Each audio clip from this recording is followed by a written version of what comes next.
Welcome back. It is another episode of Pardon the Punctuation. I am Aaron Smith, joined by Jeff Howell.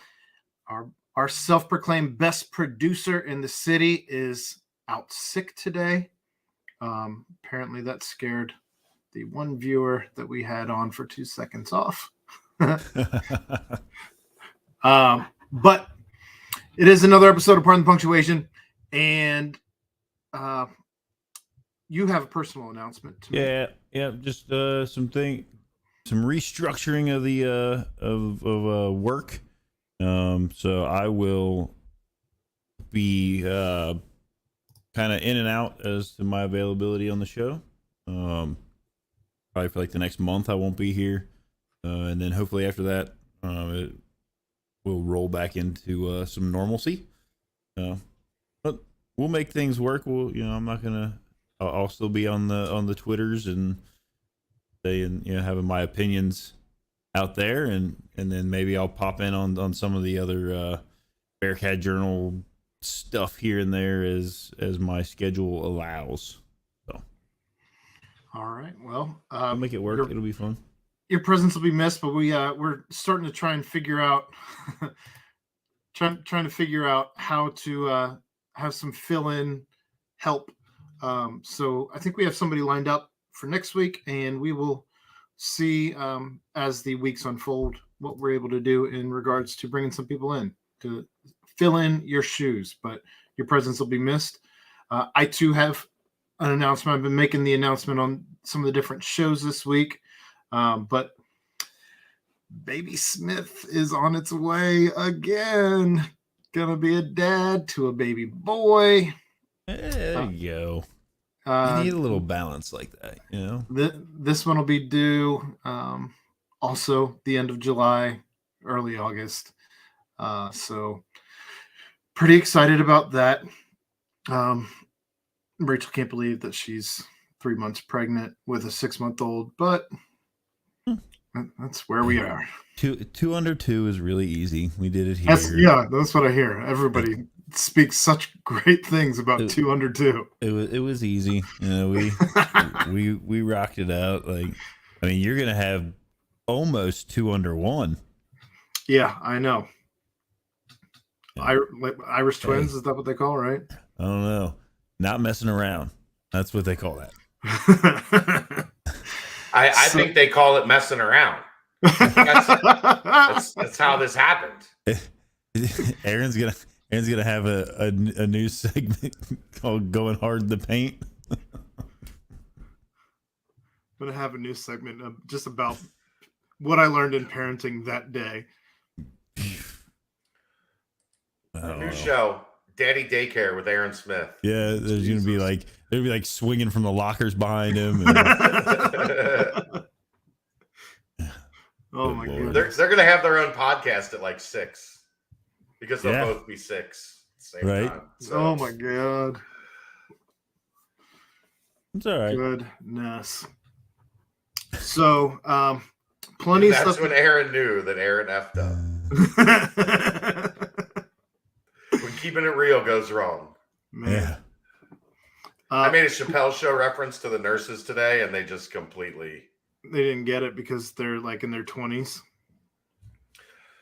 So Kelly's in a situation now where she gets the head nurse every day.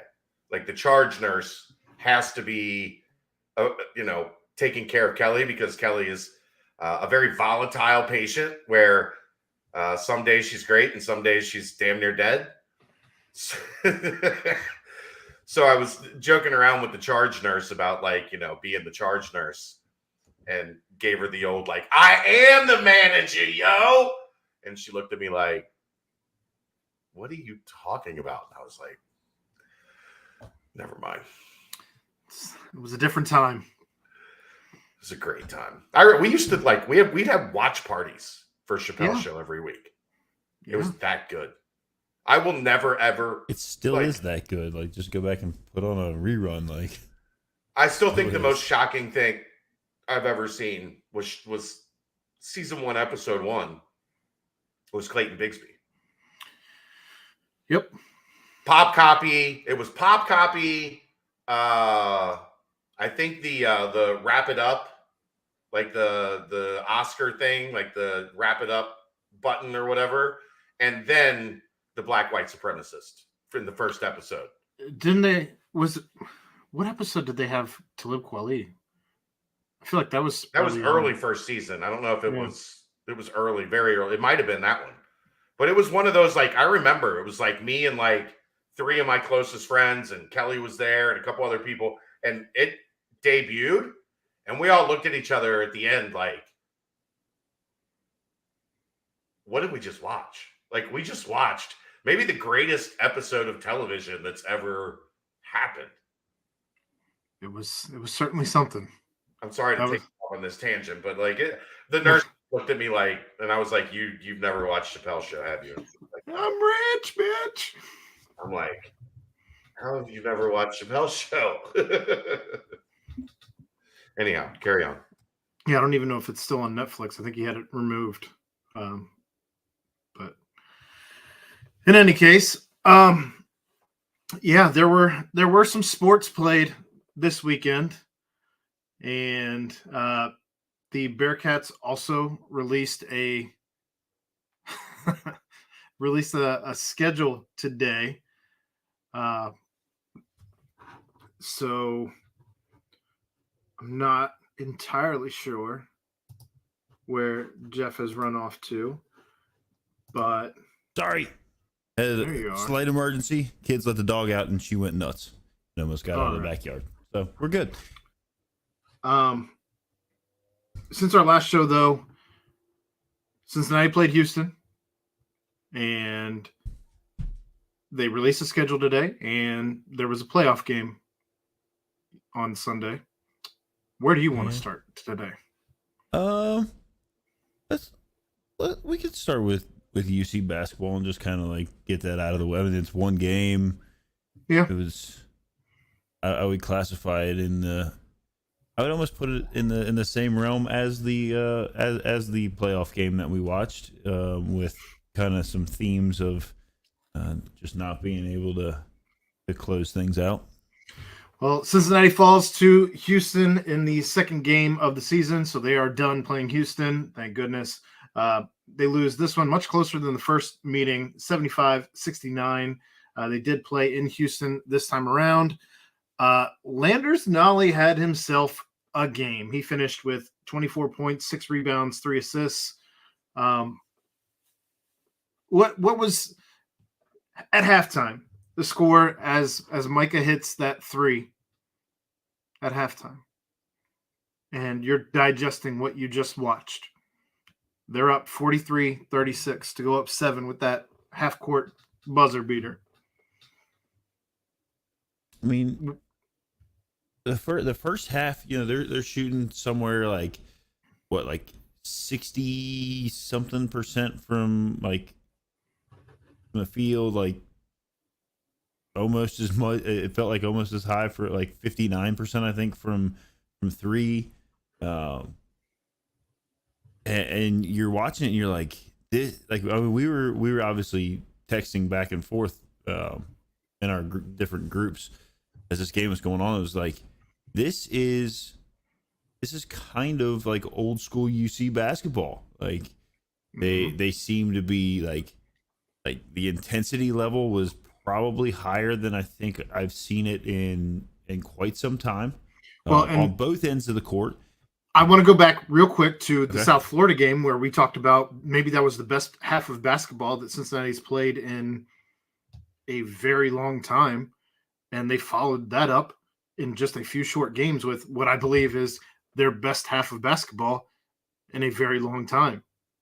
Yeah, it absolutely was. It was it just warmed my heart, like everywhere. Like there are things we've talked about at the beginning of the season where like UC would make a big shot, or there would be like a little a feeling of like a momentum shift like towards UC, and they would get caught up in themselves a little bit coming down the court, and then let things, they would give up like a fast break or a quick transition basket, and all the momentum's gone.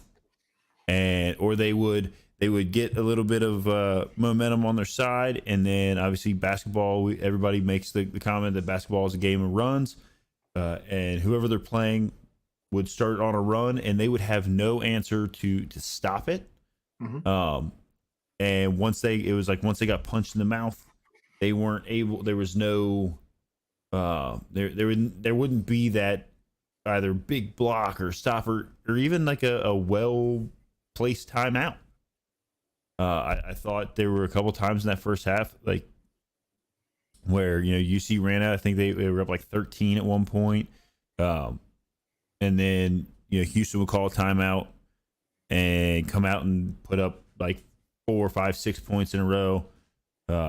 And the one time West, I made a comment in our group, like I thought West did a good job at one point when Houston was going on a run. Bam, timeout, and kind of slowed things back down, regroup, and UC went out and was able to kind of, I mean, they didn't really extend it past 13 up to, like I thought there were a couple of times where they had the opportunity, if they'd been able to continue doing what they were doing, obviously to like stretch the lead up into that like 20 point, kind of where like if you can get up in that range, I feel like that's a good spot to be, as far as like holding on, like you can start taking some big punches from them. You don't have to be nearly as reliant on shooting the three. And then when Houston came back towards the end of the half, it was that feeling of like, you've done all this work, you've had a lot of things go your way, and is this going to be a situation where we're only up by a bucket or we're down by a bucket going into the half? Like, is this all going away? Well, and bear in mind, Cincinnati had 5 guys who played over 30 minutes. Landers with 35, DeJulius with 37, Micah with 34, Davenport with 31, and Vic with 32. Whereas Houston was able to spread the minutes around a little bit. They're a little deeper and just better as far as their depth goes as well. Oh, absolutely. Whereas Cincinnati's depth is pretty much limited to what Odie can give you defensively. And then Dan and Josh each had 5 minutes. Finney had 4 minutes in his first action back from his injury, and Kalu had 1 solo minute. I mean, you got 30 out of Davenport. He's, he gives you 8 points. You get so there's another. My point is just they were running tired by the end of the game. Oh, whereas absolutely. Houston had the luxury of having a top 10 NBA draft player on their team in Jarris Walker, Dude, and also guy. being able, right, but also being able to run more subs throughout the game, as Cincinnati was continuing to try and put their best foot forward. Yeah.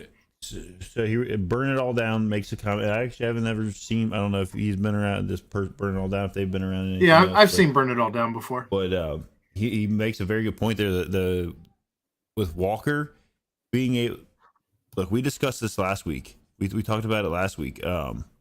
Chad said, as a matter of fact, even if you have a good defense, right? Like the old school thought with UC was like the last 5 minutes, like they're not going to make a basket. We're going to get whatever we can there, but we're not going to let them score at all. But and that's why they ran. Chad said that's why they ran in trouble in the tournament all the time, was because they couldn't stop. An elite level scorer is going to be able to make baskets over an elite defender. Over he did tight defense. He was getting whatever he wanted, wherever he wanted, within like 17 feet of the basket, on backing anyone down and then jumping off 1 foot, fading away, and draining the shot. Yeah, I mean, and they were like rainbow shots. Like they, it's so stupid. And it's one of those things. Like, what are you gonna do? And that's Burn It All Down continues saying, like JD did way better than I thought he would playing D on him, and Walker just would not miss, and that's pretty accurate. I thought they played good defense on him. I really Davenport did. Like, included, and yeah. Davenport usually doesn't play great defense, and I thought he looked good playing up on him. He matched up pretty well. But at some point, you just can't stop a guy who can do it all, can hit threes, can shoot jumpers, can back you down, and can dunk it on you. I mean, it's insane. It was literally insane the things he was able to do. And you knock it like, you just got to shake your head. Like, I mean, you can't be mad about it. It's not like it's not a lucky bounce. It's not a guy, you know, somehow getting 7 dribbles and, you know, 3/4 of the way up the court with like 0.2 seconds to be able to beat you. Like, this is a guy who just went absolutely nuclear and started hitting everything. And you can't be mad at it. I mean, you see what, I mean, the second half, obviously they weren't hitting a lot. It seemed like there was a lid on the basket at some point. Especially for Davenport. Yeah. And really, he had great shot selection, but it was just in and out, in and out, in and out, in and out. I can't even tell you how many times, like, I was watching it with my boys, and like my oldest kind of made a comment about like how many times has the ball gone, like, oh, it seemed like it was coming out of the bottom of the basket, and then all of a sudden it was like bloop, like a Super Mario sound needed to be played, and the ball would like bounce back out. And I don't know. I mean, it was a flash of kind of like, okay, like you took a team, like, let's be honest, the Bearcats aren't an elite team this year. No. And they went in, and we've talked about how they've shown flashes of being able to hang. And this is the longest period of time in a game that they were able to hang. Yep. It just, like you said, that, you know, they ran out of energy, I think, at the end, and that's no fault of their own, because the level of intensity that they played with to start with, I think it started to catch up to them at the end. Chad, you seem like you have something to say since you popped in. I just think, like, sometimes it's circumstantial. Like, if you go back and watch that Houston Temple game, Houston didn't play, like, they played like crap, and they didn't make elite level shots to win that game, as evidenced by the final shot. They were down 1. They threw a lob to the rim, and Trayvon Mark missed like a 1-footer on a lob from the baseline out of bounds play to win the game. And against Cincinnati, they made all of the tough shots. Like, none more than that, the banked in 3. Like, how many times have we seen that, where like you feel like you're in a good position and the other team banks in a 3 at the end of the shot clock, and it's just like, it's such a deflating turning point in the game. But they took every punch. Houston threw haymakers after UC went on that 16-0 run, and they led 19-6. Houston, for the rest of the game, played at an elite level, and the score was tied with 41 seconds left in the game. Like, Cincinnati answered the bell. Yeah. They didn't have the horses yet, or they didn't have somebody, like, that's the thing, the difference for Houston. Houston didn't have anybody unexpected play out of their mind. They had NBA guys, make NBA guy plays. Like, yeah. Well, and Cincinnati did everything they could to, like, hold them off and to stomp out every run that Houston made. And those final 8 minutes, Houston was just the better team. Like that, it's okay to say that. We spend too much time like talking about sports without just tipping your cap to saying, look, man, for those last 8 minutes, Houston was awesome. And specifically Walker. I mean, I know everybody like is going to go to that, but like, that's the best player on their team, and he plays like it. I tweeted it out. I know you tweeted it out. I saw it on several other people saying like, just the dude's an animal. I mean, like, it's not even, and he seems like a likable guy too. He's not even somebody that, like, you can look at as like a villain, No, he wasn't a punk. He wasn't right. An ass, whatever. Yeah. Like, it's impressive to see a guy be able, like, those shots, like you say, like NBA, that's an NBA player on a college basketball floor, backing guys down and then hitting that the little spin, bounce off one leg, and he's flying backwards and still like just putting the prettiest touch on the ball to, like Aaron said, rainbow shots that were just like bloop. No rim, all net. Nothing. I mean, it was ridiculous.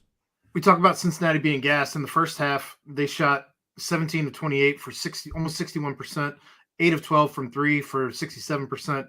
And the second half, 10 of 33 from the field at 30%, and 3 of 15 from 3 for 20%.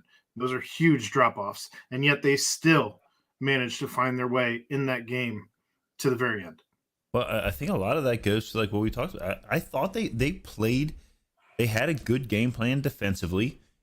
It just, like Chad said last week, I mean, it was just kind of like, almost a little foreshadowing. Like, when you've got somebody that is that good offensively, they are going to make shots over you, even if you're playing good defense.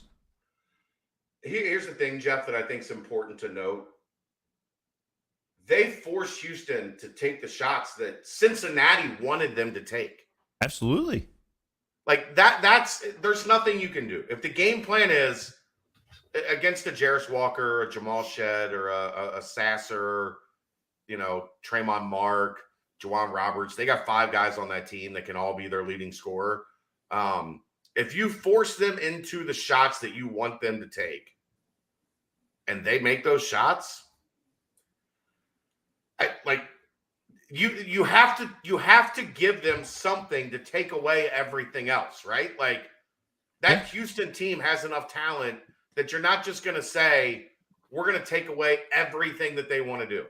You can say we're going to take away this, we're going to take away Walker getting to the rim, and we're going to take away Shed, doing this certain thing. And they did a good job on Sasser. I thought they guarded Sasser really well. He struggled for most of that game.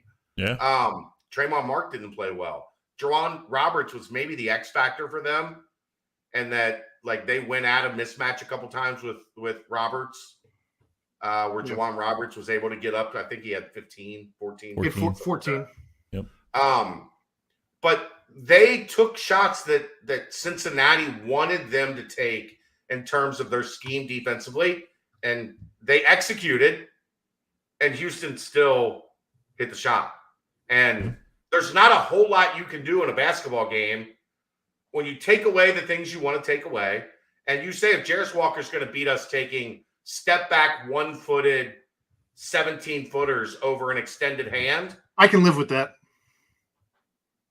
What are you going to do? What can you do? I can live with that.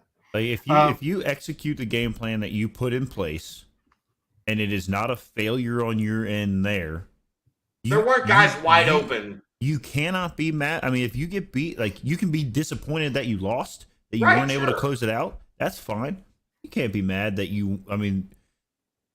for the length of the game, UC went out there, played tough. I mean, obviously it comes down, they have a 6-point loss. It wasn't a 6-point loss. Obviously, it's a bucket. 1-score game. Yeah, it's a bucket. And it just happened to go Houston's way. Does it go different if you're at home? Maybe. I mean, like, I don't know. Maybe the crowd noise gets a little bit to UC towards the end. Like, as long as there's not a snowstorm towards the end of it. Yeah. And I mean, I think you're still going to pack the arena against the number 2 team in the country, 3 team in the country, hopefully. But yeah, I mean, Houston's just that good. They did all they could. Some question or some comments here in the chat I want to get to, questions as well. You see a super fan. You guys are being too nice. The reason we lost is the refs. We'll get to that. Chad, do you have any news on Lander's knee outside of what our injury specialist Blake Bastovich gave us last night on the BBP? No, hopefully we'll have a better feel for that tomorrow. I've been worrying about another person's health, so I have not been as on top of the stability of Landers Nolly's knees. Landers Nolly's knees. That's Landers Nolly's knees. It's a little tongue twister. Maybe it's either a podcast name or like the name of a band. Landers Nolly's knees. I feel like I wish that never has to escape KJ's mouth because I think he would struggle with that so bad. Or maybe the name of the band is just Nolly's Knees. Yeah. Landers, Nollies, Lander, Nolly, knees. Nolly's Knees. Go Bearcats. Yeah. There it is. Like, there it is. Nolly's Knees. If that's not the name of a band here in Cincinnati at some point in time soon, I'm going to be disappointed. Are we all in agreement at this point? The only possible way to March Madness is via winning the conference tournament. I mean, if they win out, if you don't lose a game the rest of the regular season, you might have a little bit of an interesting case. But the bubble's never super strong. Right. That's something we talk about every year. Everybody's like, this year the bubble is weak. No, every year. I mean, this year you also might see the entire Big 12 make the tournament. So who knows? Right. Yeah. Yeah. I would be more so. I think. Is it most likely that they have to win the conference tournament? Yes. Yeah. And the thing is, the way that they played, the way that they just showed us that they could play against the Houston, execute that way.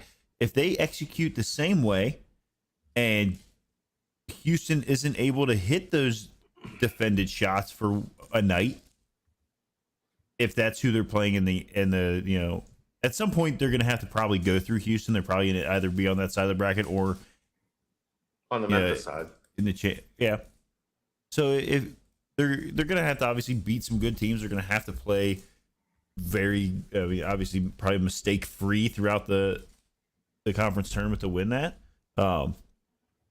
Is it possible? I think so. At the beginning of this season, I talked with some people. I would consider this season a success at 20 plus wins, and I said that on this show at the start of the thing. Would it be nice to go to the tournament? Yes. Where this program was, a year and a half, 2 years ago when we started talking, there was very real fear that March Madness wasn't going to be a thing that was happening for a very long time, and I think that the program is taking steps towards it very rapidly. Agreed. At least getting to the tournament. Agreed. Yeah. What did you think about the goaltending call on Vic at the end there, Jeff? Terrible. I thought it was a pretty miserable call. It's something where you're talking about looking at a video angle that is not exactly over the top, right? So you can't ever be sure that they called it good on the floor. And I didn't see anything that they showed anywhere where it was absolute, and that right there ended the game. I agree, UCF superfan. If it does take you 5 minutes to decide if it's goaltending or not, you leave the play as called. And it was. I think this should be a standard. That ball was never touching the rim again. It was out. It was out. It was not touching the rim again. It was 2/3 when he tipped it. It was 2/3 out of the rim, not coming back that way at all. Possibly more than that. I mean, it was out. It was out. It was not in this. That's a really tough way to have to see a game like that, because it was a good game. That was a very good game to watch, and it was very unfortunate to see something like that truly be what caused the game to be done. Right. At that point you're looking at some crazy miracle to happen to win the game. I brought this exact point that Burn It All Down brings up. If the basket counts, West looks like a genius with saving that last timeout. In the last minute, things got a little out of hand. You could have reset your offense. West doesn't call the timeout. I'm under the assumption that he was saving the timeout for the end to make sure he had a timeout so he doesn't run into a situation again where he's calling a timeout. Right. Do you think there's anything to that? Chad disagrees with me in that. It's not that I disagree with you. I just think that he didn't call the timeout because they got the ball back in Dave's hands. you got the point I made was you got the reset that you wanted through the chaos. Things were chaotic, and then they got the ball back in Dave's hands, and things were settled down. And the other point that I made, Aaron, was if you call a timeout, you allow Kelvin Sampson to set his defense. And he's the an number excellent 5 defense in the country for a an reason. excellent defensive coach. If you're coming out of a timeout, they're going to deny the shit out of Dave. I didn't mind allowing play to continue once you got the ball back into Dave's hands. And I think they had like 25, 26 seconds. There was like 9 or 10 seconds left on the shot clock. Like, you have time when you got the ball back to your main guy. I didn't think Dave handled it well because I think Houston defended him well. I just wanted them to and then play. He kind of panicked.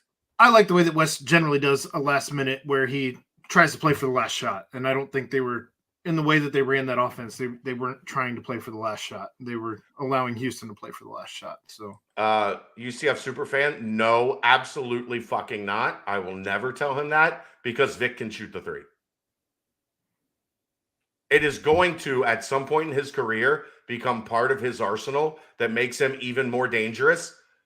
So no, I would no, nope. If you have a guy who can hit from the 3, you have Jarris Walker. Right. I mean, Steve wants a chip in the ball and another on the rim so that we can tell. Put chips everywhere. Use all the chips. Oh man. I don't know. There's Down did agree. He wants to clarify. He agreed with Wes's decision not to call it the timeout. There probably already is a chip. We just don't know about it yet until somebody slips up and accidentally tells the world that there's a chip. In the NCAA tournament, when the ball's like bouncing out, and people they call it out of bounds on the line, and they're like, "Yeah, because of the chip." And you're like, "Excuse me." We just don't use it because it's we got it down to 3.5 inches, and still that's too far off to tell, assholes. God. They got it. What's amazing to me though, Aaron, is they've got the chip in the tennis ball, which is significantly smaller than every other ball, down to a millimeter. Yeah, a millimeter. I know. There's the 10-foil hat. Took almost a half hour. It's down here. It's fine. We're not there yet. We haven't even started on the Bengals. Oh, we'll get there. I don't have any more really on hoops. They do play. The only thing I'll bring up, Jeff, they do play tomorrow back at home at 7. It is Student Appreciation and Equality and Inclusion Night. They're playing Tulsa. Chad wanted to know on the nightcap. So I've already answered this question there. But do you sit Landers Nolly in a game that you're favored 15.5 points against Tulsa? I think it depends on also, keep in mind you're favored 15.5 points because they probably expect Landers Nolly to play. Sure, which is about what he averages. Right. So, I mean, I think that depends on where he's at. I mean, we don't know where he's at. If it was just I didn't hear what Blake's thoughts were on it last night, but like if it's just kind of a knee bruise or whatever. I mean, he went back in the game. Obviously, he probably wasn't 100% going back in. Who knows? Blake said that when you have swelling like that on the knee, on bone bruising like that it's only going to be exacerbated by continuing to play. Yeah, so if you got to take him out, and if he's like, look, I'm not, they obviously I don't think any athlete, any kid is going to be like, nope, I'm sitting. So they're going to have to tell him that he's going to be sitting. Landers is a warrior. If he wants to play, he wants to play. He wants to play. Right. So, I don't know. I at some point you do have to have somebody that looks out for the betterment and well-being of these kids going forward, and what this could, like, if it's something where it can cause an issue further down the line because he's playing against Tulsa, then you got to tell him, like, you're not playing, like, we're going to get this back to 100. Take the night off. Right. Like, we're not, there's no reason for you to ruin things down the line that you have going for you because you want to play against Tulsa. We get it. We're excited that you aren't packing the bag in, but we're going to pack it for you and tell you you're sitting on the end of the bench tonight. Well, and after that, you have UCF and Tulane in your next 2 games, which those aren't easy wins. Yeah, So like we need you there. Like maybe you tell them like, okay, you can put your uniform on and go through warm-ups and sit down there. If for whatever reason we need to get you in there, then we will. But if we don't need you, then we're not going to put a lot of minutes on your knees. Hopefully, none.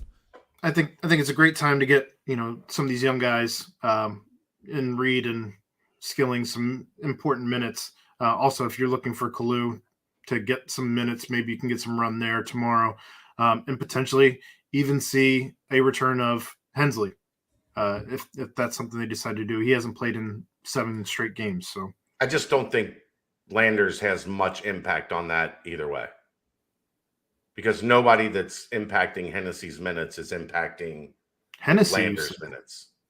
Hensley.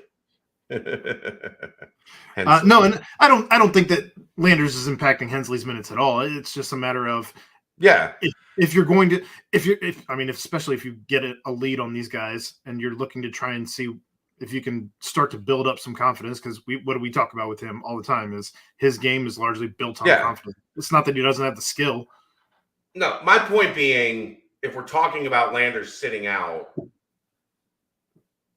like Fennessy impacts Landers sitting out, because if you're able to play Rob more, then Dave doesn't have to split time with Micah at point guard. He can strictly focus his time at the 2, where then it trickles down on the wing perimeter spots. I talked about this on the nightcap, right? Like I think you look at between Fennessy and, like you brought up wisely, Skillings and Reed, who didn't play a lot versus Houston, if their minutes go back to normal and Fennessy's minutes can come up to like 12, 13 minutes, then all of a sudden you've covered, for the most part, Landers' minutes. Sure. Kalu and Hensley are going to depend on, do you want to just play Odie strictly at the 4, where you can play Kalu at the 5 behind Vic? Like, are we at the point where you're ready to? You've given. I just didn't know if you could potentially slide either JD down to the 3, which I know he's out of position there. I get it. No, but if you get up big enough, or move Hensley into the 3, which Hensley can play a little bit at the 3. You're really going into the bag of tricks, Aaron. Yeah, fine. This is message board, like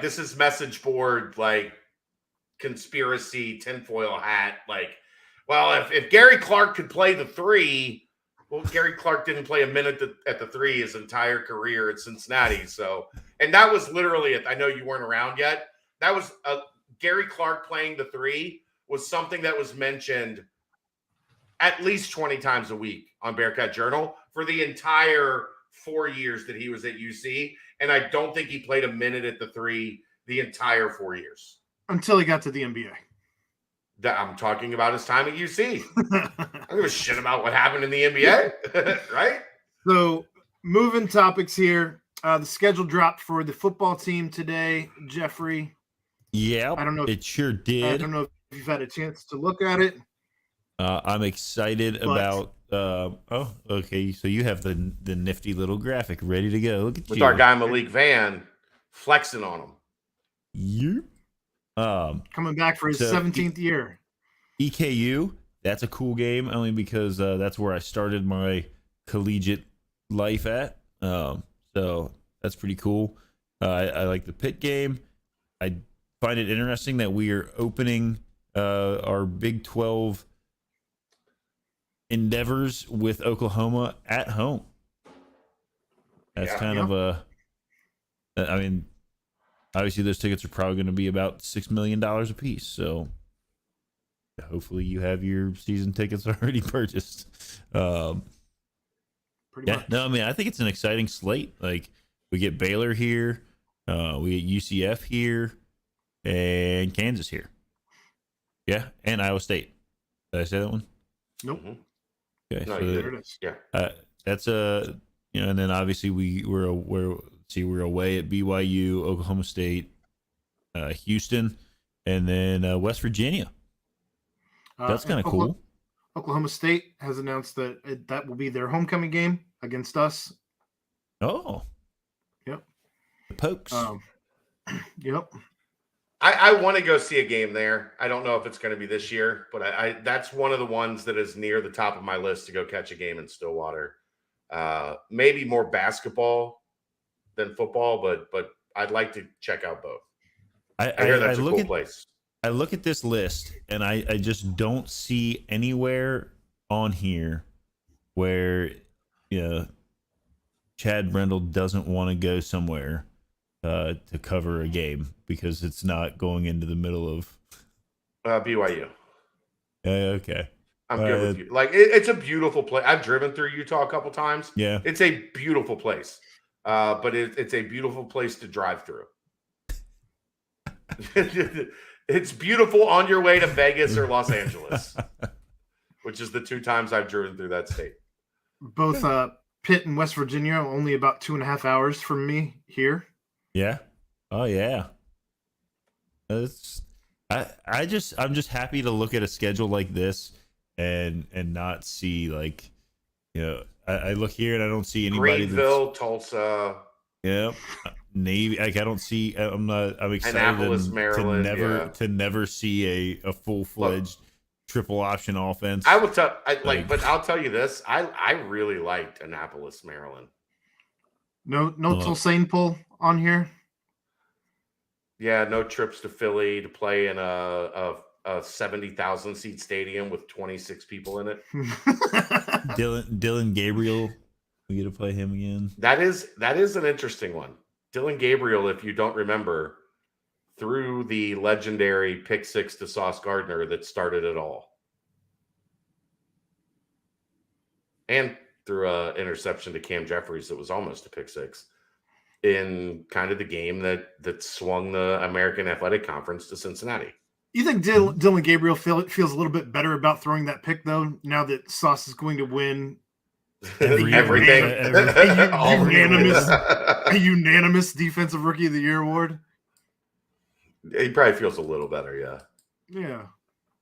At the time, that was a 160-pound rookie that nobody had heard of.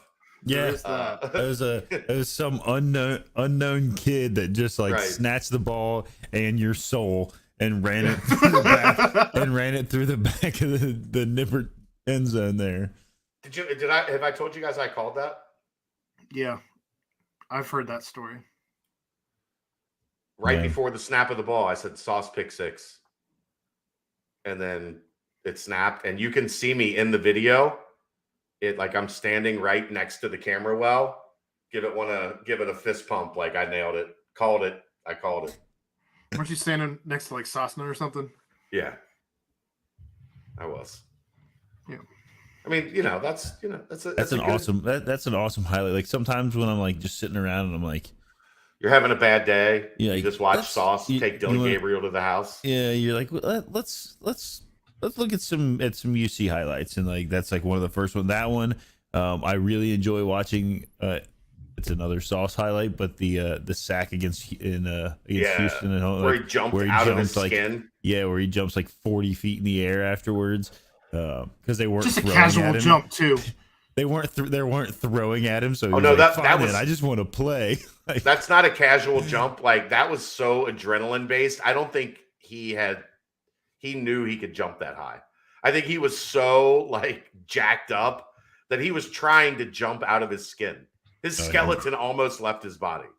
He was almost in the second deck, jumping out of there. So it was. That is. I don't know. In game, of course, Nippert has gotten crazy. At the storm the field. Yeah. The big moments at the end of games. In the middle of a game, I don't think I've ever heard Nippert erupt like it erupted when Sauce took that ball to the house. Unreal. Well, it was a special moment in UC history. Yeah. The birth of the birth of a legend. Yeah. And we didn't even really know it. Brandon Sosna did.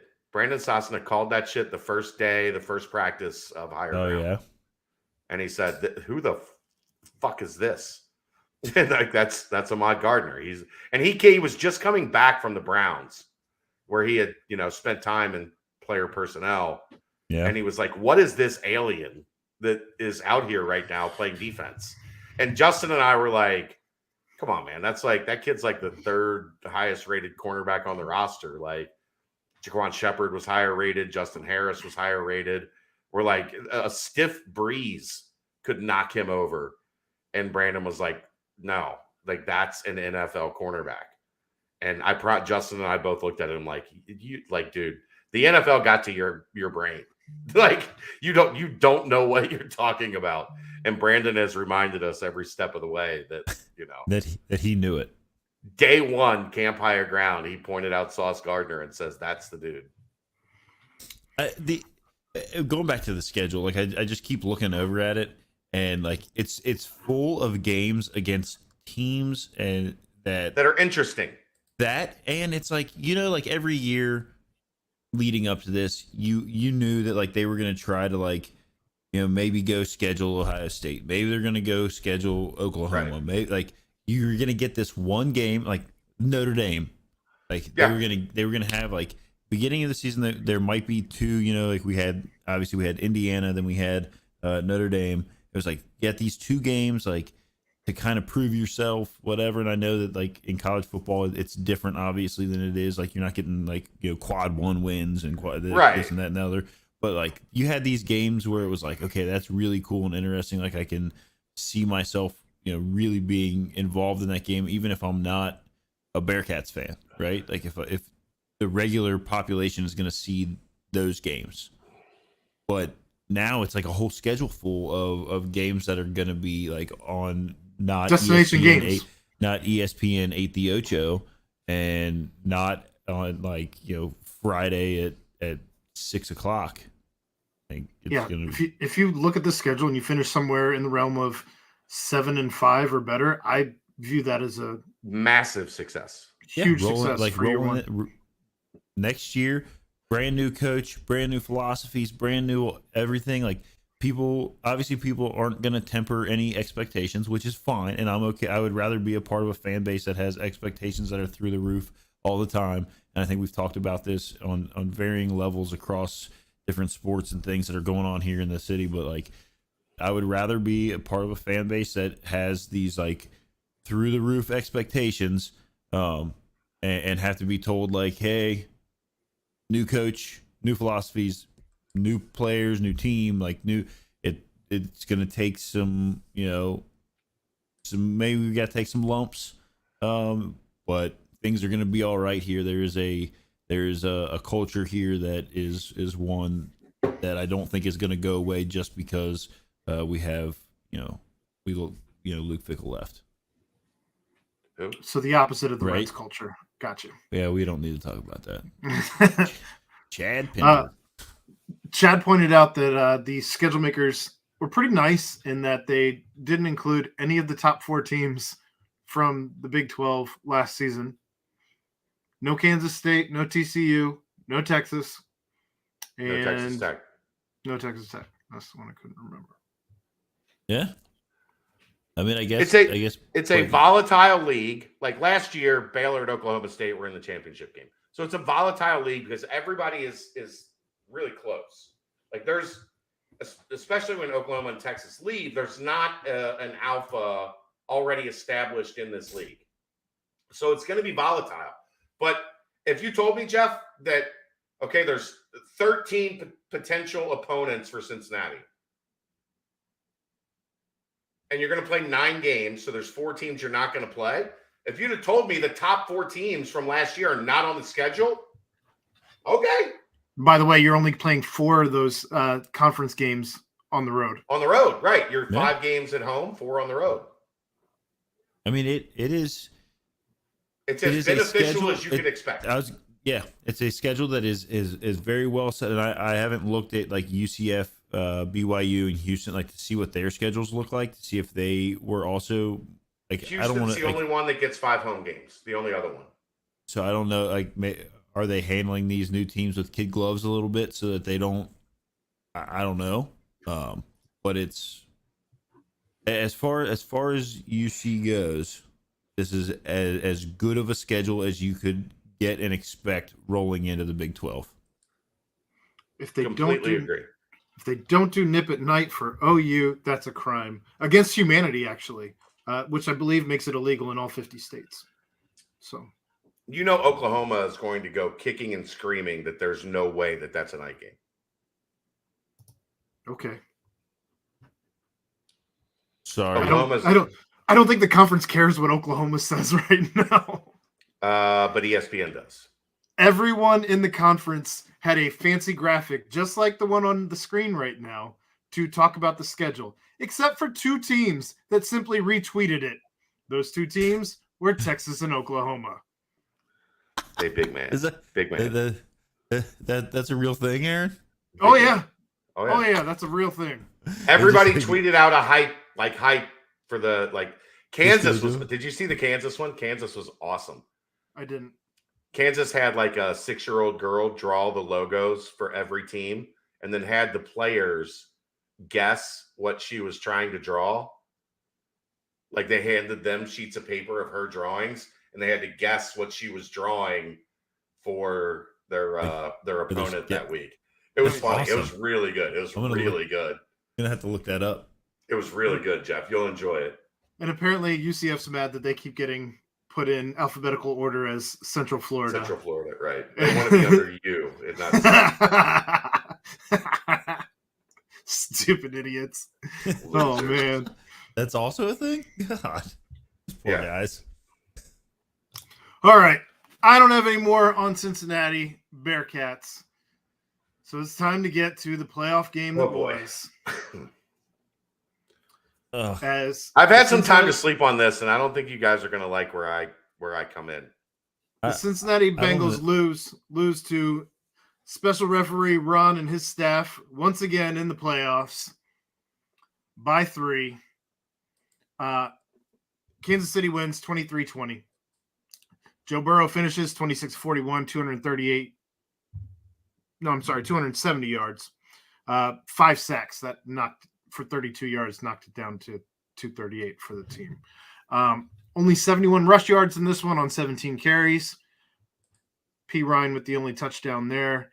Joe did have 1 touchdown, 2 interceptions. That touchdown went to T. Higgins, who finished with 6 grabs, 83 yards. Jamar Chase, 6 catches, 75 yards. And after that, there's a whole lot of nothing. Sam Hubbard had a fumble recovery again. Yeah. But 3 didn't 3 sacks for the defense. Mahomes just lost the ball. Good on Sam to recover it, but that wasn't anything that Cincinnati did to force that turnover. Mahomes just went to throw the ball and it came out of his hand. Well, that's as opposed to, when we hit him and it's the same within 6. You're going to be insufferable. Within 6 yards of their receiver, but when that, same situation happens when Cincinnati does it, it's intentional grounding, even though P. Ryan's, there in the vicinity. I'm gonna start this off by saying this. One, the Bengals lost, and we can't there's no going back to fix or change that. 2, right. I thought the officiating was atrociously insufferable. 3, the Bengals still on top of all of that had chances and opportunities and whatever other things you want to say to win the game. And they didn't do it. They didn't make the big plays, Jeff. There was nothing. They had 0 yards after the first quarter. Oh yeah, that was really bad.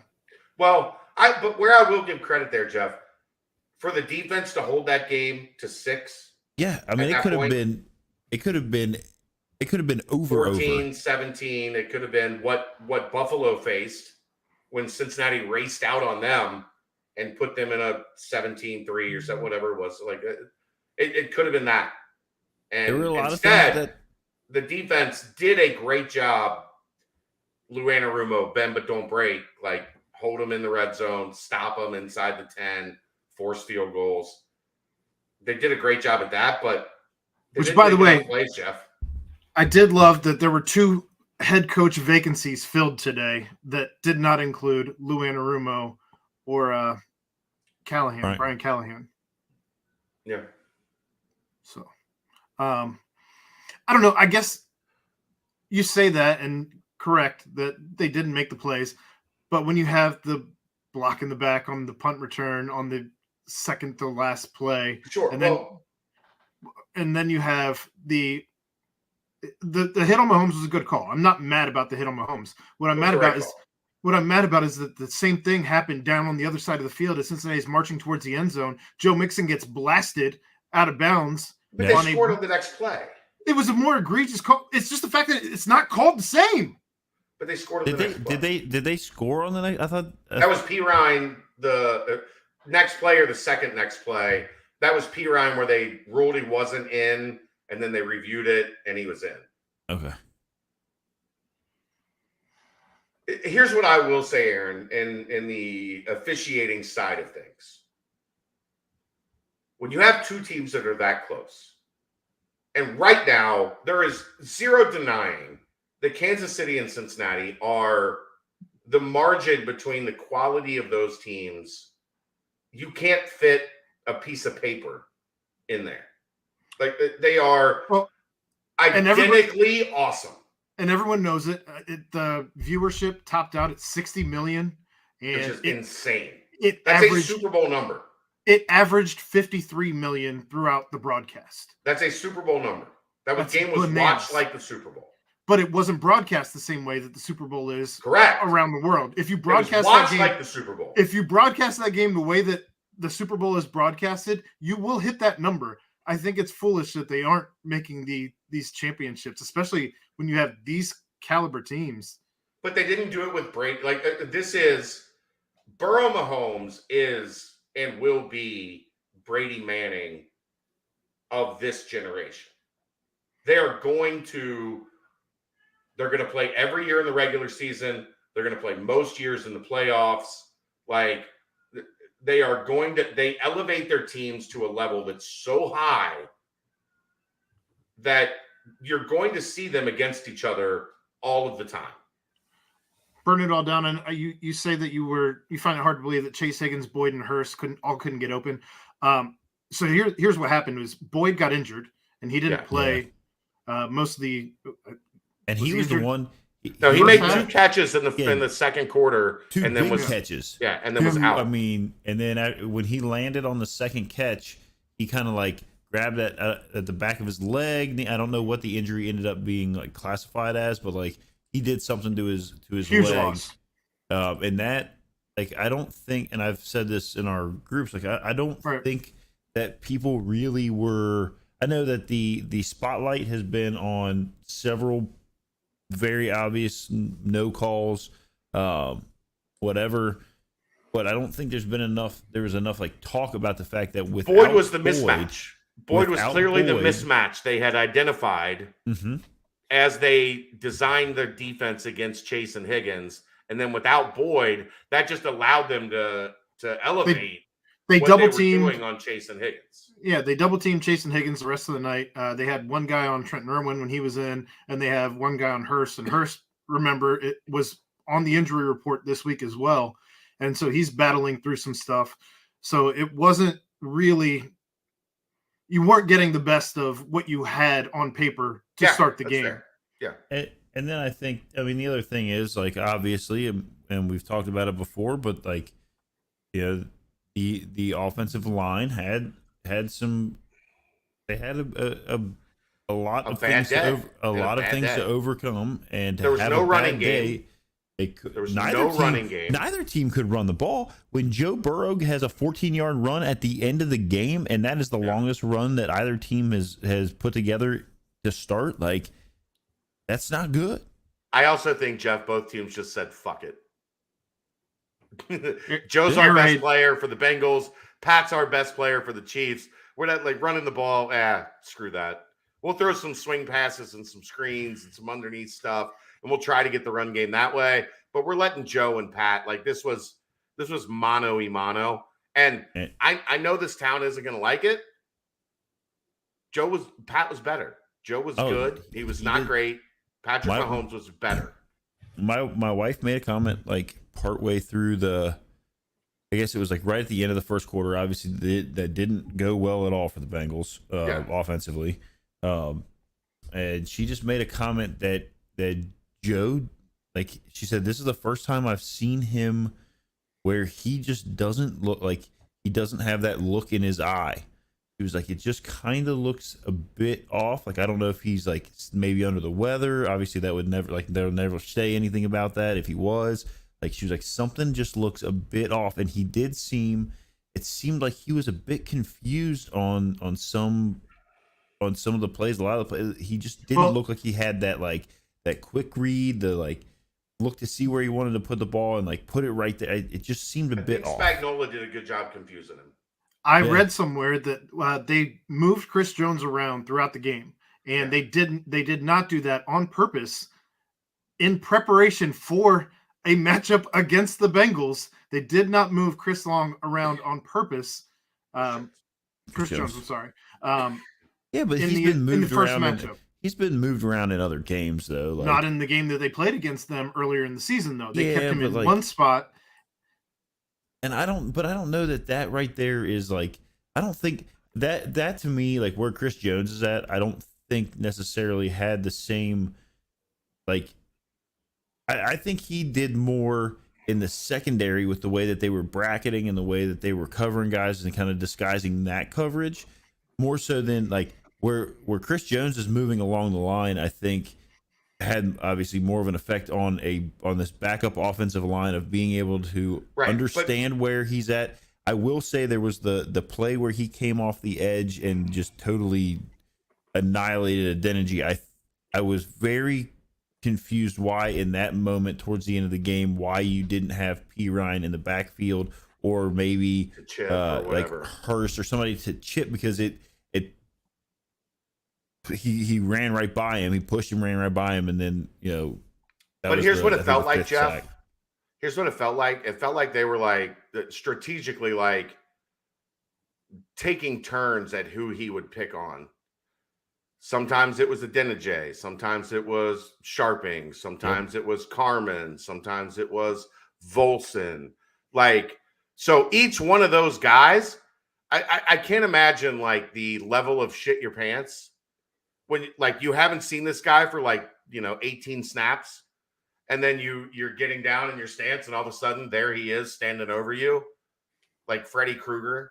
Like, you know what I mean? Like, that's where I think the Chiefs were masterful, is that they were doing it so selectively and strategically. Okay, we've given this new guy, this backup, the same look for like the last two series. And now on 2nd and 7, all of a sudden he's got Chris Jones standing over the top of him for the first time in 15 snaps. Yeah. And now Joe has to get into like, oh shit, right? Like, is my protection right? Am I sliding right? Like, I think they confused the shit out of him with their usage of him. I don't think there was a ton of confusion in the secondary. I think it was, from everything that I've seen as far as replays go, and I haven't broken down film or anything, so don't get me wrong, but it was just pretty much straight up double team Chase with the safety over top of him, double team Higgins with the safety over top of him, and let whoever you have out there run with. And he didn't. Irwin and Hurst. Joe still didn't have he just didn't. He didn't have a whole lot of time back there. The one he did have to Chase hit him in the head. Chase got open on double coverage, and he lost it in the lights or lost his footing or whatever the case may be. I think he lost his footing a bit, and I think he thought that ball was going to be a bit more outside than it was. Yeah, it was a little inside still. That's why it hit him in the head. Right over a defender. It was a dime. when he in broke terms of getting it over the defender where it was like right there, and like, but and I know we go back and forth on all this kind of thing, but Sure. when you get to the end of the game and the ball, your defense does what they have to do. They give a little bit and then they stop them, and it's cold, and you get the punt and you get it, and you're like, hey, the ball is in Joe Burrow's hands. With like, if you told me Joe Burrow is going to have the ball, we're going to have possession of the ball, it's going to be a tie game, there's going to be roughly 2 minutes left, I would have taken it all day, because 95 yards, 90. I would have 90. believed that. I would believe all day that Joe can move the ball far enough for a field goal to win the game in 2 minutes. And it didn't happen. And then when you punt the ball and you've got a punter who, I have made this comment since he has been started over as the punter for the team, is Drew Chrisman hits line drives. He does not have, like, for whatever reason, his punts are heat-seeking missiles. There's not a whole lot of time, but he typically combats that by kicking the ball to the sideline. Not directly to the player, right? And it hits the sideline and shoots out of bounds or tumbles down next to the, and so you give your guys going downfield the ability to already cut off the other half of the field. He didn't. He hit a line drive that went screaming down the middle of the field, and gave the Chiefs the opportunity to have 3 blocks in the back, to have some blocks in the back and not have them called, and have the longest punt return of the season for them.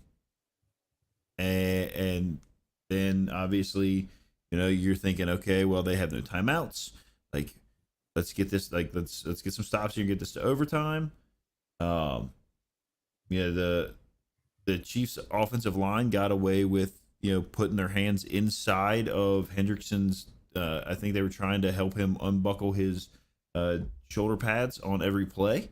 And it wasn't being called. And I know, like, people on that play, I think it was BJ Hill maybe, had, like, he appeared to have been being held, but Joe Goodberry has championed it is in the NFL rule book that if you use a rip maneuver, that the offensive lineman is not going to be flagged for holding in a situation like that. If your rip maneuver puts them into a holding position, which it's in the rule book, it must be there for a reason. I don't understand it. Holding is holding. If you get beat by a move and the only way that you can combat it is to hold, like, that's holding, right? But it's in the rule book for a reason. So, like, I'm not an expert on that. But I thought that's not even where I was looking. I was looking at the left tackle, who literally his hand is inside Hendrickson's shoulder pads, and there's several plays during the game where, like, it looked like they were doing the Mighty Ducks, like the stick gloves jersey, like pulling Hendrickson's jersey up over the top of his head. I mean, it was crazy. I saw a still where Chris Jones had illegal hands to the face on one of the offensive linemen as well. So, I mean, it wasn't even happening necessarily just on one side of the ball. Like, I'm sure that there are, spots where the Bengals got away with. It's just when you see another. When you see like 9 penalties in I think it was one quarter. I don't even know if it was the fourth quarter. I don't think the Chiefs got called for a single penalty in the fourth quarter. Exactly.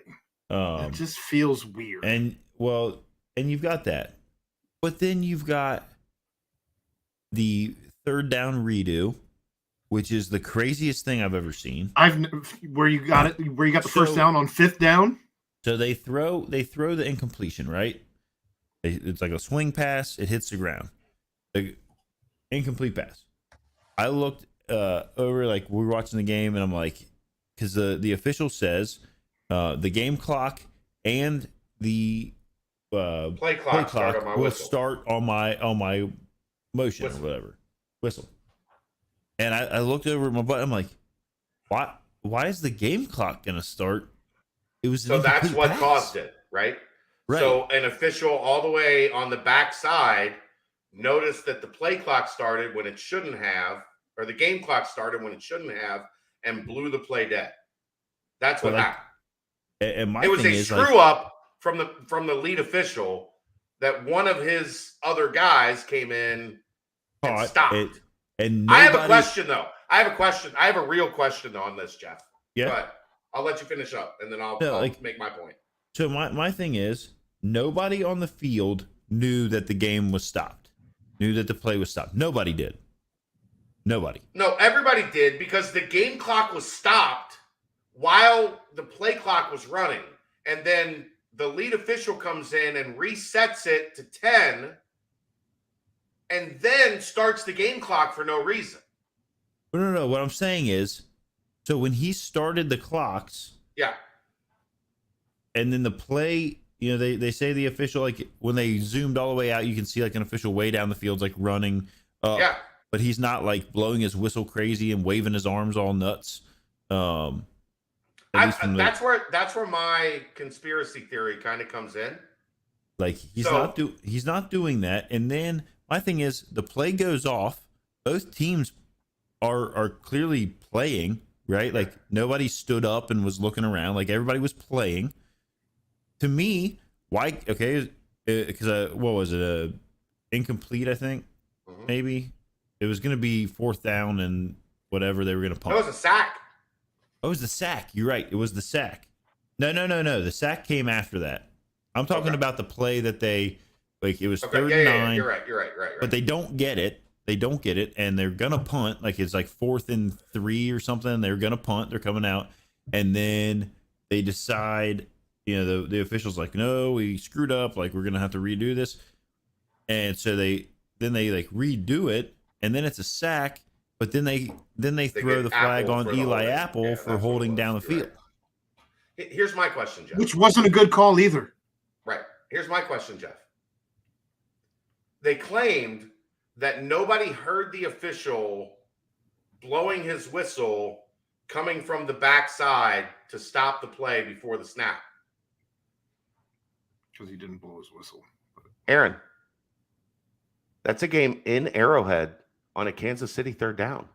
The crowd is not losing its fucking mind. Yeah. In that place. Name one home stadium where the crowd is so stupid that they drowned out all sounds on their own team's on a big critical 3rd down in the 4th quarter. That never happens anywhere. The guy did not blow his whistle. He did not blow his whistle, because if he blew his whistle, exactly what Jeff said, everybody would have stopped playing. Well, and Romo said they couldn't hear it up in the booth. Nance said they couldn't hear it. It's a lie. It's a lie. It never got blown. Because the whistle wasn't blown. That's why they couldn't hear it. It wasn't because it was so loud at Arrowhead.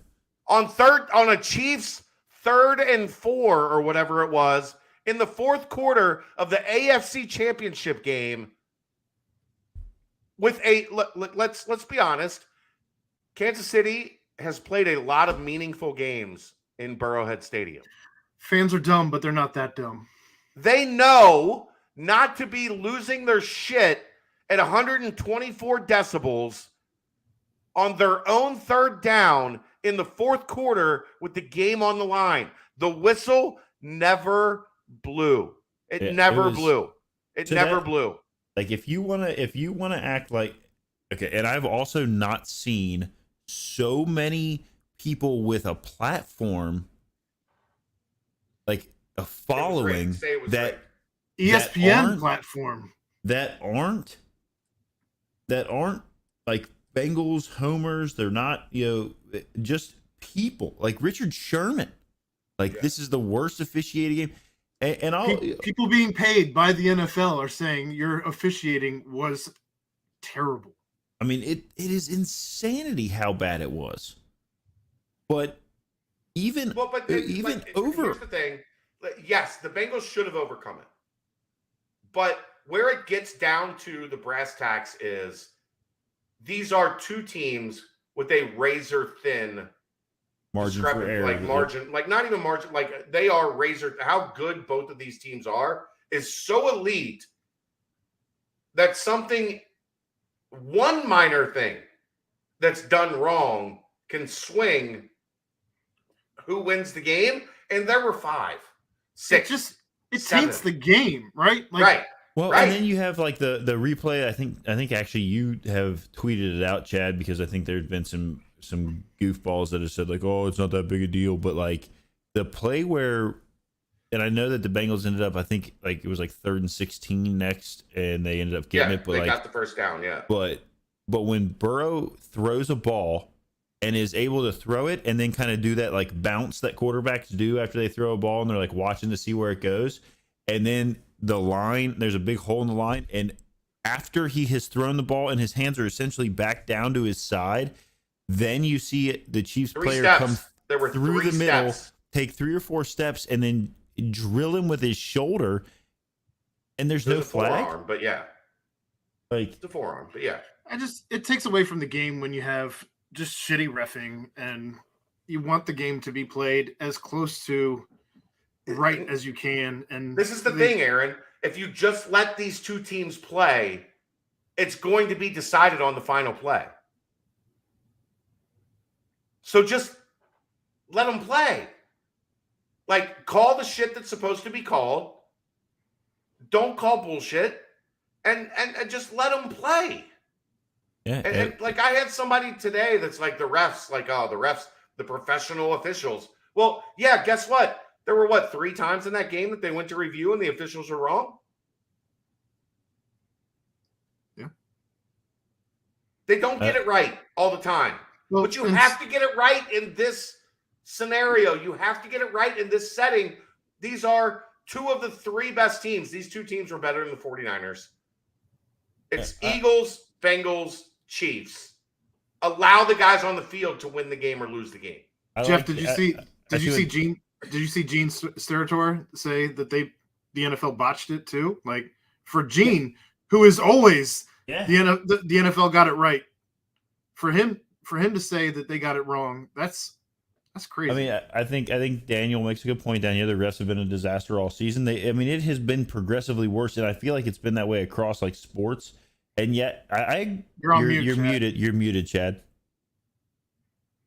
I'm not Aaron and putting the tinfoil hat on that there was like a hit in. Yeah, I don't think we're going that direction of like the NFL called down and said you need, like, this isn't like the B-dubs like make this overtime game so we can sell more wings kind of thing. Like, but these officials fucked up enough that the impact was drastic in determining who won the game. It should never be a situation like this. Was a great football game. It was a good football game between the two teams that everybody kind of thought were going to end up. Well, we thought Cincinnati was going to do. A lot of people thought Buffalo, but like Buffalo, whatever. Like these are 2 good teams playing football.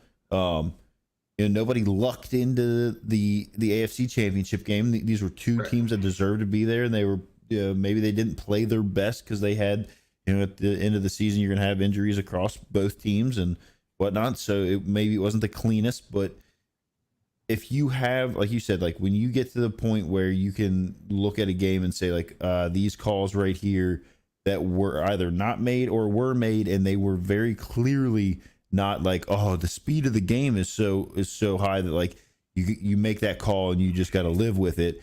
They were just like blatantly obvious missed calls, and some that were like like the Mike Hilton PI that they called, like come on, like when Gene Steratore is calling it out on air live as it's happening, like that's not good.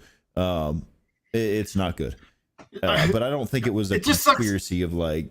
It just sucks that 2 seasons in a row now you've had where it's come to calls that probably shouldn't have been made by the same officiating crew. Logan Wilson in something that Tony Dungy said should never have been called, and then he got eviscerated on Twitter for saying that. And now you have pretty much anyone who covers football saying that this game was called terribly. I mean, Twitter. Like, and I'm not even going like the Joseph Asai penalty was a penalty. Yeah, it should have been offset. It should have been offset. It should have been a holding, right? It should have been offset, but it was a penalty. Like you can't, and like Jermaine Pratt, like I know he's getting a lot of. Mahomes sold it, but yeah, oh, absolutely sold it. And I know Jermaine Pratt's getting some flack for what he said going back into the locker room. That's a video that probably shouldn't be. Yeah, hey, shouldn't Jermaine Pratt, don't let Pacheco truck you. Yeah, that's for an extra 14 yards. Oh, that was and that's the other thing. You've got a Bengals defense who is one of the better tackling defenses statistically in the league. He lost leverage. He was on his back. He was on his heels, and Pacheco just pushed him. Big boyed him. Hey, Jerome Pratt, shut the fuck up. So Jermaine Pratt, shut the fuck up. And he, that was a critical play in the game. I mean, they ended up getting the ball back right after that, though. But it changed field position. But yeah, it did absolutely because that's another 15 yards. Well, it meant Burrow had to go 95 yards instead of maybe 80, 60. Well, 70, not even because you're just trying to get the field goal range. And I know, that's what I'm saying. And the direction they were headed was not the windy direction; it was the wind helping direction. Right. I realized the ball was cold and whatever, like not flying. Nobody had problems making kicks, Jeff. But it sounded like a rock every time someone was kicking. I mean, like when the game, even the game-winning field goal. Like if you watch, like when they show the side angle of Butker kicking it, like he put everything he had into kicking the ball 45 yards, and it's. I mean, without the penalty on the sideline over there, I don't know. There's no way he makes it from 60.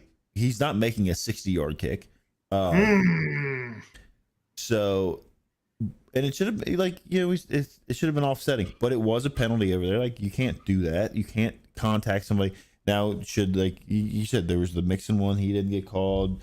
Burrow didn't get any late hit penalties for that kind of stuff. Like some things look shady. Be consistent. Yes, if you're going to be consistent, be consistently bad. Don't be inconsistently bad. If you're going to set the tone for how you call the game. The same way, both ways. Like Aaron and I have talked about this on UC basketball games where what was it, the Temple game, Aaron, that I complained that the officials were not calling. The officials were allowing things to be very physical, and UC did not adjust. Right. And that's on you if this is how the game's being called. But if you're calling it one way, and then you switch it up. And then you switch it up the other way. No, that was the argument we all had last year when Logan Wilson gets that holding call. Though, is you all of a sudden decide, we're going to call defensive holding on a hand. They hadn't called shit all game. No, and you make that call at the end of the game. Get out of here. I've said that before too. Is like if you're gonna, especially if you're gonna call the game two different ways, like. You're going to be extra whatever on this team, but maybe let some stuff go on this team, whatever. Like you're going to do that. Okay. As this team, you can understand that. But if you call the game one way for both teams throughout the entirety of the game, and then you get to a certain checkpoint in your head where you decide I'm flagging everything I see. Right. That's not the way to handle it.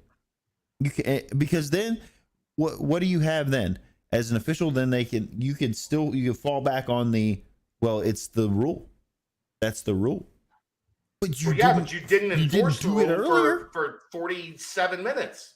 Right. 52 minutes, whatever. It just sucks. One team possessing the ball. It just leaves a sour taste. And I people can say you're sore losers. They got beat. I'm not saying they didn't and I don't care. And then people want to talk about what the Chiefs said afterwards and all their press conferences and stuff. No problem. They earn the right. Talk that shit. Talk your shit.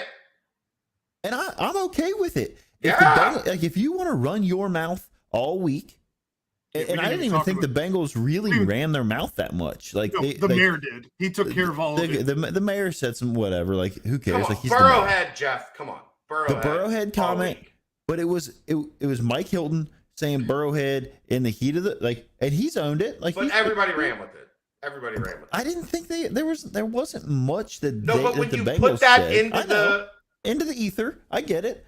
And the That Chiefs. becomes Listen, the Bengals here's the said it. thing. Bengals said Burrow. I will equate that to the same thing as when people were like, "Oh, what is that? Y'all ran your mouths off. Stop it."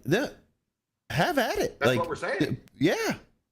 If you're gonna run your mouth, run your mouth. Be prepared if you lose.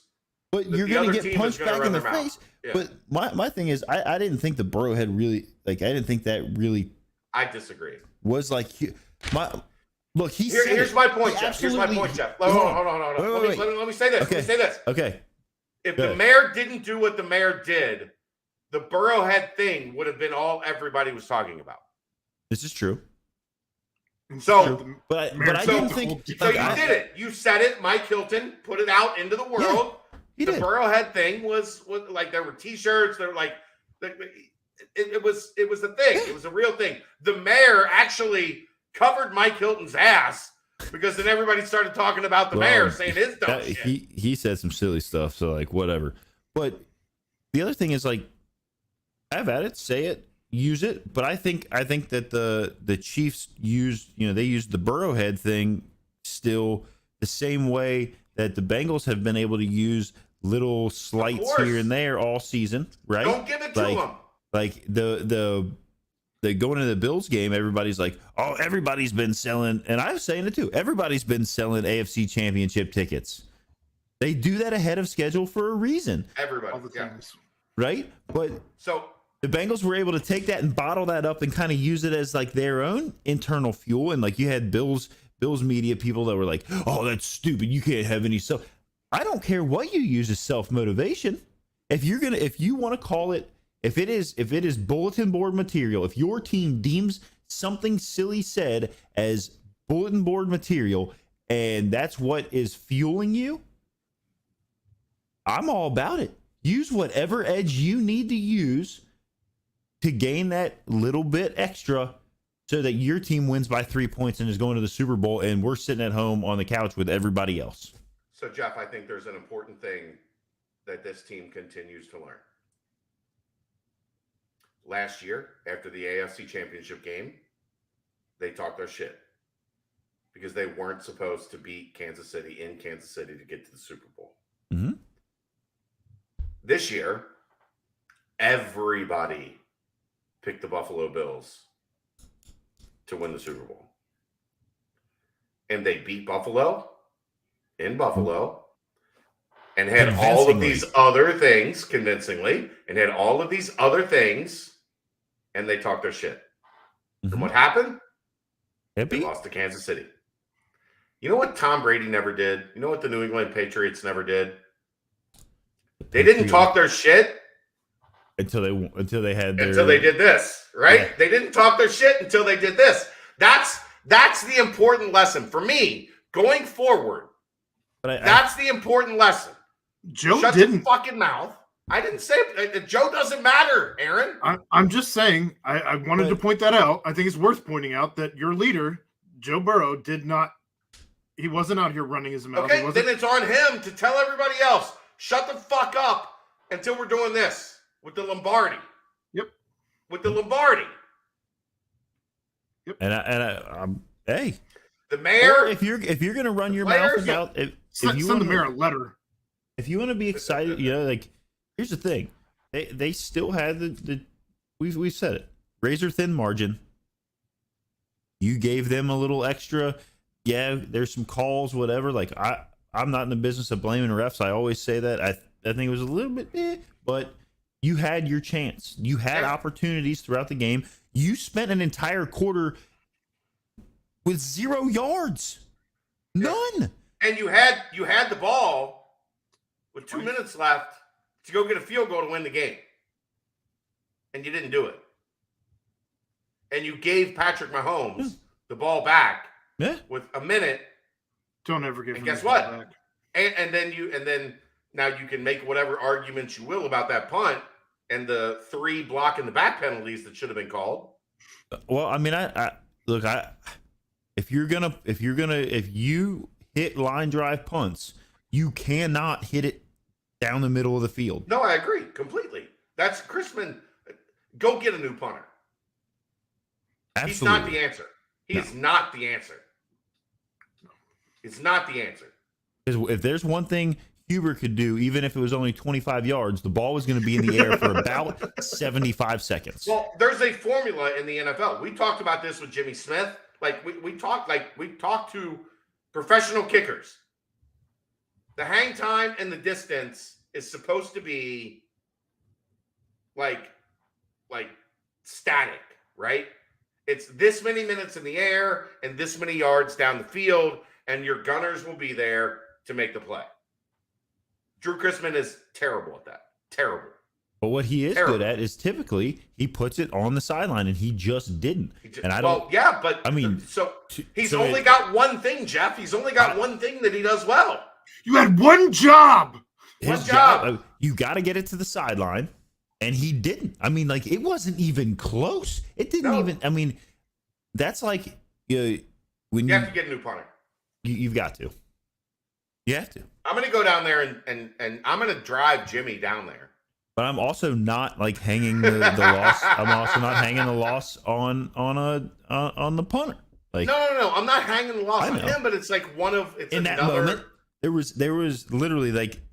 So this is why at the beginning of tonight I said the Bearcats basketball game was kind of an equal kind of the same kind of thing as the Bengals game. Like the Bengals had their chance and they just couldn't get enough done, and they got beat. The better team on Sunday at Arrowhead Stadium was the Chiefs. Yeah, they did enough. They were prepared enough. You know, they kudos to them. Kudos to them. But I like on a bad ankle. But I like what he did. Yeah, Holy shit! You've got a guy that is out there. I mean, I don't know how much they doped him up. They claim that he said he didn't get a shot before the game. I'm calling bullshit on that. Like, sorry, like you're not a superhero. You did some crazy things. No, and the other, you know what they said, Jeff? Here's the other thing. Here's the best part. You know what they said? What? He didn't get a shot because he got two. Yeah, he had 55. We did not give him one shot.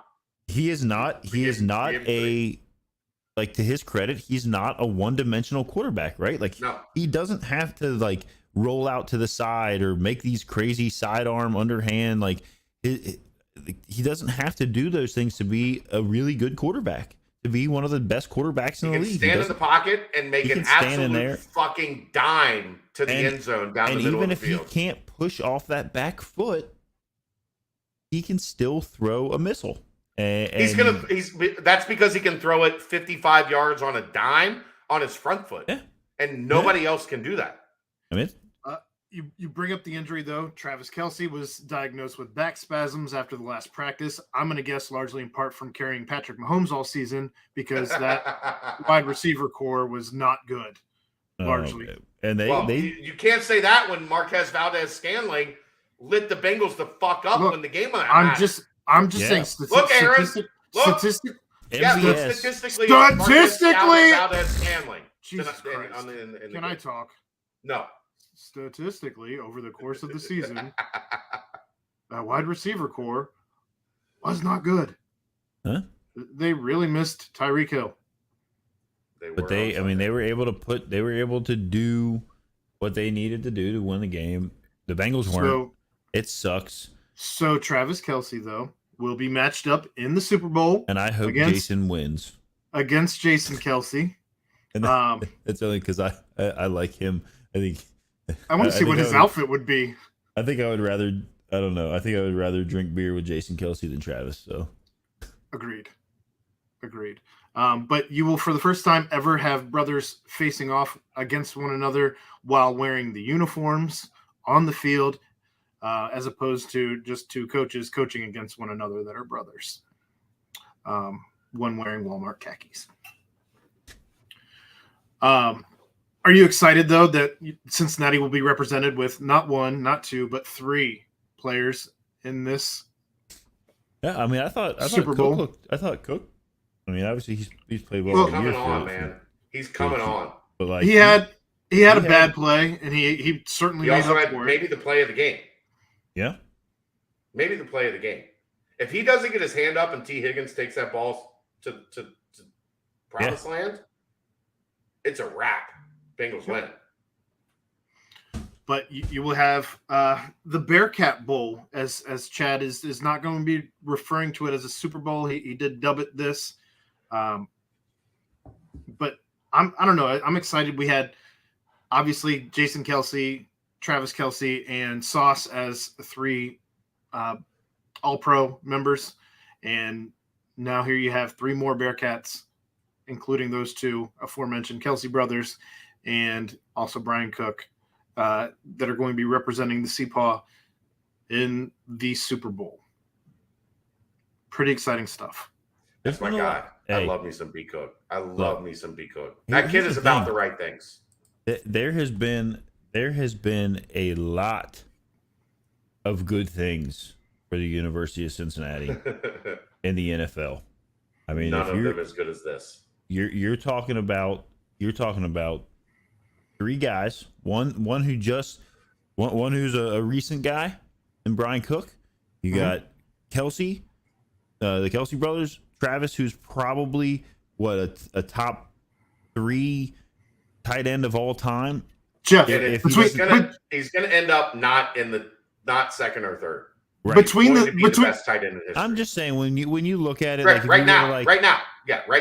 And then the craziest part about all 3 of these guys is I think collectively between the 3 of them, you have 2 stars. Well, 2 of them. B Cook was a no-star. Then you have 2 of them that came into college, not in the positions that they are in now. And you got, Jason was a linebacker when he came? No, 3 of them. 3 of them, Jeff. 3. Okay, well, we'll start with Jason. He was a linebacker when he came to UC? He was a linebacker. He was a walk-on linebacker. And now he's a walk-on linebacker at then not a high, whatever he had, and he had no stars, probably no high. No, he was a walk-on. He was a walk-on. No stars. So no stars. So you got him. He walks on as a linebacker at UC of all places, and now is probably one of the best centers to ever do it. A top 5 center in NFL history. Yeah, and he's going to end up in the Hall of Fame. Yes, and first ballot. And then you've got Travis Kelsey, who's an option quarterback, a 2-star quarterback. A 2-star option quarterback. A basketball player. Actually, a basketball player. He was better thought of as a basketball prospect than a football prospect. So he comes to UC, has little troubles here, there, whatever, but gets it all together and is now, when it's all said and done, going to be the best tight end to ever play in the National Football League. Stop smoking the weed. And then you got Brian Cook. What did Brian Cook show up as? He was a cornerback at Howard. Okay, so a 0-star cornerback at Howard. At least he's still in a defensive back kind of you're not having a total change of where you're at. But he was a corner, not a safety. Right. And so you've got these 3 guys. Then you got Sauce Gardner, who is collecting every award that is available to him to collect, and doing all the crazy things. Kobe Bryant, 4 forced fumbles this year, the most best amongst all NFL rookies. Just Desmond Ritter takes over. Desmond Ritter takes over as the starter down in Atlanta. I would assume he'll probably have the inside track depending on how their draft goes or whatever they look at as far as bringing people in. But I think the feelings down there are that he's going to at least get his shot to continue building on what he was able to put together at the end of the season, which didn't blow anybody's doors off, but it was still pretty solid and better than what they were getting. He got better every week. Say what Derek you will, but he got better every week. We would be remiss if we did not mention Derek Forrest, who came on the network a couple months ago. I love and he's started these things. Now, Derek Forrest is already one of the top safeties in the NFL per PFF. Yeah. In his first year, and they had no intention of Derek Forrest starting at safety, getting his year for chance. The Washington Commanders. But he did the same thing he did at Cincinnati. They put him on the field, and he said, "I'm not leaving." Yeah, no, it's it's one of those things. Alec Pierce. Let's not forget Alec Pierce. Alec Pierce. Unfortunately, he was on a team that wasn't the greatest, but like he had flashes of what we know he can do, and I think he's gonna obviously probably take off Maje at some point. Maje, like there are came like, on at the end of the year. Darian Beavers was supposed to start for the playoff Giants and got hurt in the preseason. Mm-hmm. So like if you look, but who ended up starting in his place? Indiana's linebacker. Yeah. So you also had Jerome early in first half of the season. Jerome Ford was being mentioned as a Pro Bowl returner. Oh yeah, I mean he's so they you look at and he will always he's obviously I'd be surprised if guy. Hudson's not a starter at tackle for Cleveland next year. Yeah, I mean there are lots of good, and we've pivoted back to UC because that's just kind of how we do things. But the ability for a brand new coach at the University of Cincinnati to go into a recruit's living room and say, and I know he's kind of mentioned things about this, but like if you want all of the money right now in an NIL deal, this is not like we're not going to be able to get you. It's just not going to happen. If you want all of the money down the road, the ability to develop yourself and become somebody down the road, let me point you in the direction of negative stars. Negative stars, Kelsey brothers, and and Brian Cook, who are in the Super Bowl this year playing against each other and have meaningful roles on the teams they're on. And then let me just start down this list of other kids I can name that. So if you want that, if you want your name up in lights in the NFL, we can help you get there. If you want all the money in your back pocket right now and maybe transfer 5 times in the next 4 years, this is probably not where you need to come. So the things that are happening here are fantastic. Jeff, we're on the and it's already happened. It's already starting to happen, and it will continue to happen all the way through the Super Bowl. This is a 2-week commercial for the University of Cincinnati. This has been a 19-week commercial for the University of Cincinnati, depending on where you're at. I know, but now it's not focused. It's not spread out. It is the 2-star, there's 4 stars of this Super Bowl. Mahomes, Hurts, Kelsey. Those are the stars of this Super Bowl for the entirety of the next 2 weeks. Yeah. And what's funny is the just by virtue of it being the first time brothers have played against each other, all the promos are going to be Kelsey and Kelsey in Cincinnati uniforms. We've already seen it everywhere.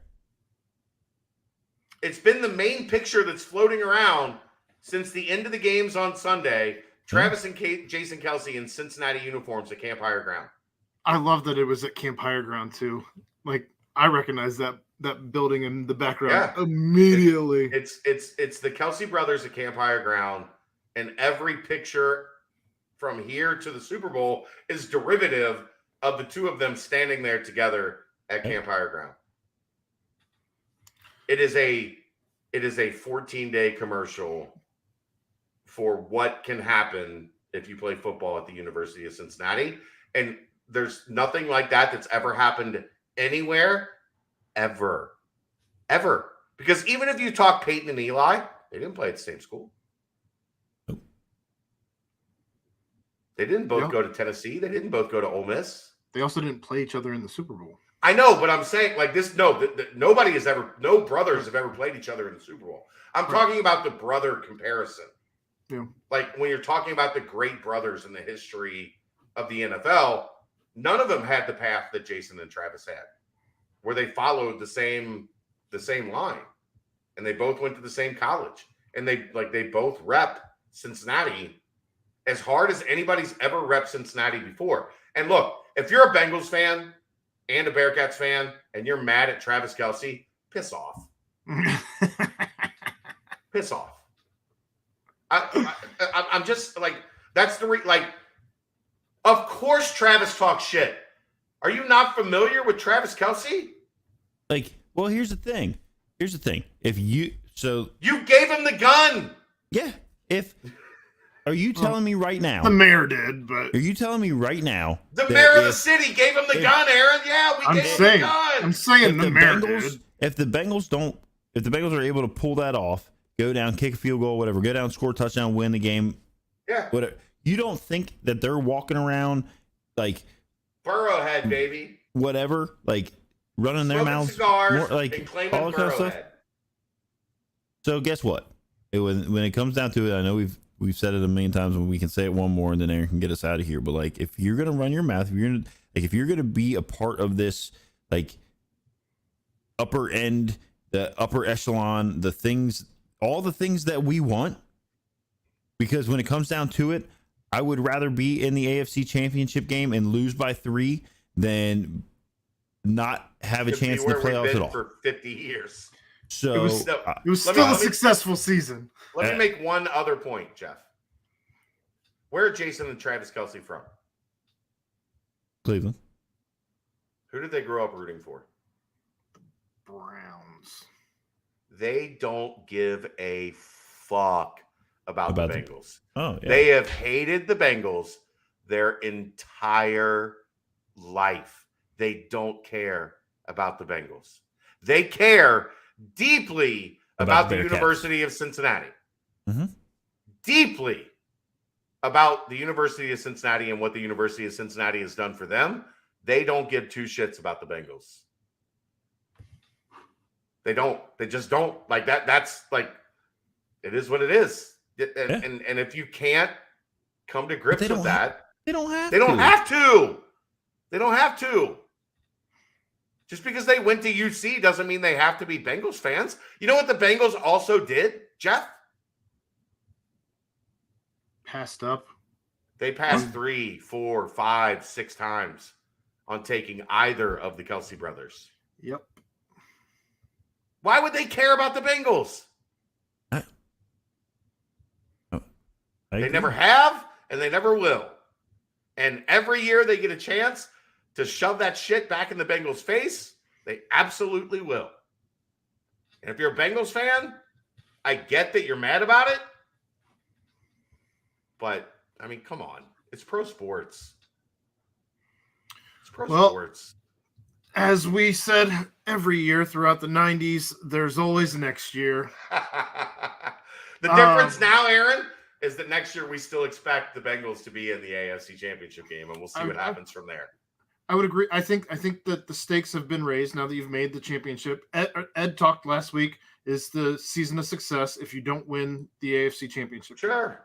I think this year it was. Now, next year, if we don't make the AFC Championship game, I think it will be, even if you make it to the wild card game, I still think really interesting offseason. Really interesting offseason. I still think it. Yeah. I mean, let's see what they're able to put together. Obviously, there's a lot of like there's some extensions and things that are coming due. But they also expanded the salary cap, so we'll see. There's a lot of money to play with for the Bengals. And Joe Burrow's going to get $500 million in this offseason. He's going to set the tone. He's going to be the highest paid player in NFL history. I saw somebody say. I saw somebody on Twitter say, I can't remember who it was, but they said, wouldn't it be the most Joe Burrow thing ever if he was just kind of like, I'll take $20 million. Let's make sure that we just build a dynasty. It's not going to happen, but it'd be pretty funny. Yeah, I mean, if it's anything under $300 million guaranteed, I'd be shocked. I'd say 350.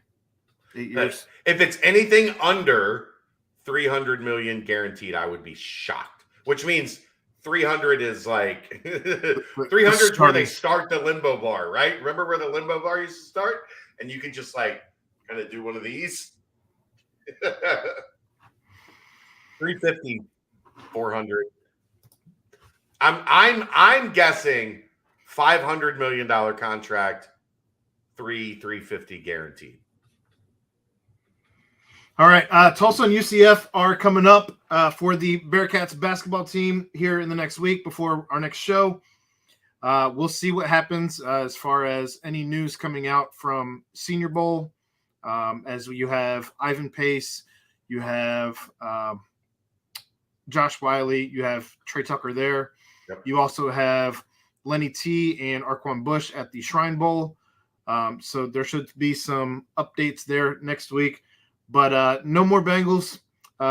Pitchers and catchers will be reporting for the Reds here in not too far. You got less than 60 days left before the baseball season starts. But that was another episode of Pardon the Punctuation.